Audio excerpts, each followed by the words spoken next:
on va commencer par regarder le chemin de l'eau. Sur une centrale oléo, l'important c'est que l'eau passe dans la centrale et utilise toutes les installations que nous avons mis en place. Donc ici, nous avons l'arrivée d'eau. Là, vous voyez cette vanne, elle est dans le sens du tuyau. Ça veut dire que la vanne est ouverte. Si je ferme la vanne, je la mets à contresens du tuyau et donc là, la vanne est fermée. Donc là, la vanne est ouverte. Donc, l'eau arrive du compteur, arrive ici. Là, vous voyez qu'on a un tuyau qui va desservir directement sans être purifié, qui va desservir par exemple le robinet du jardin, c'est une très bonne chose.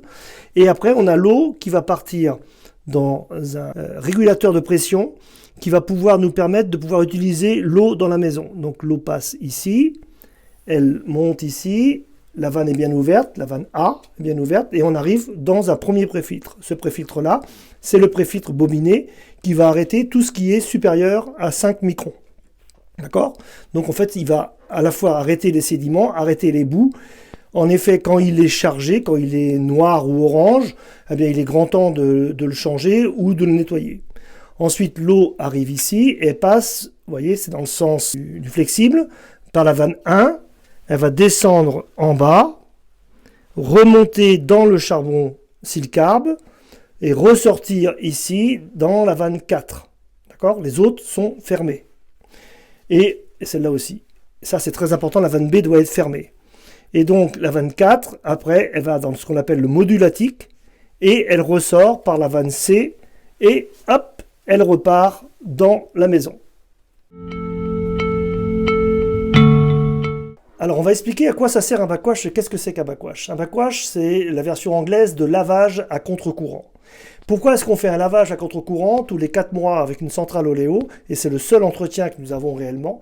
C'est parce que si quand on voit l'eau qui arrive par le bas dans la centrale, si l'eau est toujours dans le même sens, on finit par tasser le charbon qui est à l'intérieur, et de manière naturelle, il se crée des chemins dans le charbon, qui sont des tout petits chemins, mais qui sont toujours les mêmes, et donc finalement, l'eau passant toujours par les mêmes chemins, eh bien on a un moins bon effet de l'effet de l'eau dans le charbon. Deuxième chose, c'est que notre efficacité sur la vitalisation de l'eau vient du fait qu'on crée des nanovortex à l'intérieur du charbon. Et c'est la raison pour laquelle il est très important que le charbon soit libre, qu'il ne soit pas tassé.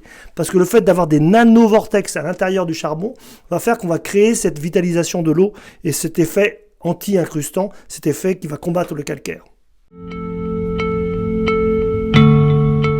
Là, on est dans la position de filtration. Ça veut dire que l'eau arrive par le point A, passe dans le préfiltre bobiné, passe par le bas, ressort par la 4, va dans le modulatique et va dans le réseau. Ça, c'est le sens de la filtration. Okay? Quand on veut faire un backwash, c'est indiqué dessus d'ailleurs. Ici, c'est marqué alimentation haute backwash, alimentation sortie basse backwash et évacuation backwash. Donc, quand on veut faire un backwash, et c'est une fois tous les 4 mois, eh bien, on va inverser les flux. Donc, la première chose qu'on va faire, c'est, pour éviter trop de pression, on va fermer la vanne A, d'accord? On va ouvrir la 6, alors parfois c'est un petit peu dur au début, donc il faut, voilà, il faut une pince, et après ça va aller tout seul, et on va couper, vous entendez l'eau qui passe, parce que l'eau maintenant s'échappe. On va arrêter la 1, et on va arrêter la 4. Voilà, ok. On va même couper ici la C.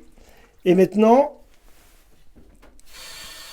je rouvre ici. Et maintenant, je vais ouvrir la 2. Voilà. Et ouvrir la 5. Alors, j'y vais doucement. Vous voyez les bulles d'air que ça fait? Voilà, là, on secoue. Là, on passe par le haut. On sort par le bas et on ressort par la 6. Là, on secoue. Et on va laisser comme ça passer pendant à peu près 1 minute. Au bout d'1 minute, je coupe la 2. J'y vais doucement, hein, d'accord? Je coupe la 5. Et je remets la 1. Et je rouvre la 4. Toujours avec la 6 qui est ouverte. Donc là, c'est pareil. On secoue, on est en train de secouer le charbon à l'intérieur en passant dans l'autre sens. Donc, un coup, 1, 4, 6, un coup, 2, 5, 6. Ok? Je recommence. Je coupe la 1. Je coupe la 4. Je rouvre la 2. Et je rouvre la 5. Toujours avec la 6 ouverte. Tout ce qu'il y a à faire, on fait ça 3-4 fois, seulement tous les 4 mois. Et après c'est fini. Une fois qu'on a fini, on peut couper l'arrivée d'eau.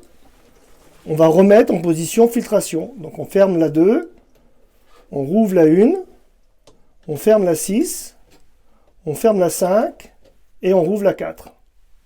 Et là on peut rouvrir l'eau. Voilà. On va ouvrir ici aussi. Là ça y est, on est en position filtration.